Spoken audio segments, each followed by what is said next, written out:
cinéma est intimement lié à la politique, comme en fait tous les objets culturels.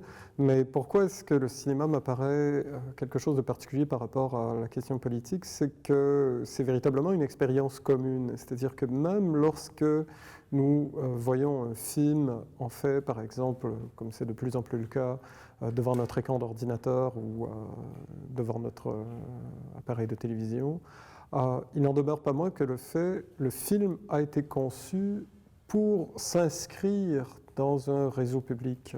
Le film n'est pas conçu pour s'adresser simplement... Il n'y a pas du tout le même type de rapport d'intimité, par exemple, que pourrait avoir la poésie ou la littérature, qui ont aussi leurs effets publics, bien entendu. Mais il me semble que la maison première, par exemple, d'une expérience de cinéma, c'est véritablement la salle de cinéma.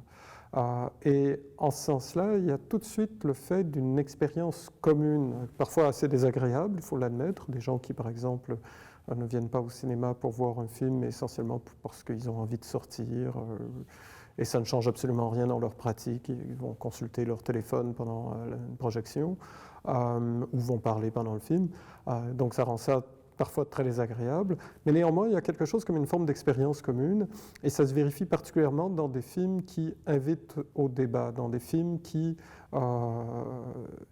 ont d'emblée une connotation politique. Mais même lorsque ce n'est pas le cas, même lorsqu'il n'y a pas cette connotation politique, ou lorsqu'il n'y a pas un message qui a, disons, a priori politique, le cinéma, à mon sens, représente un des lieux où, ensemble, il faut être à l'écoute. Et être à l'écoute et aussi, évidemment, être en état de disponibilité, c'est-à-dire accepter les propositions qui nous sont faites, de par l'image, de par le son, de par le mouvement, de manière telle à ce que, en fait, nous sommes véritablement conviés à être dans une forme d'adéquation en commun par rapport à un objet qui nous est présenté, par rapport donc à un objet culturel qui nous est présenté. Je pense que c'est intimement lié à la manière dont le cinéma, disons, va jouer un rôle particulier au sein des arts, dans la société en général.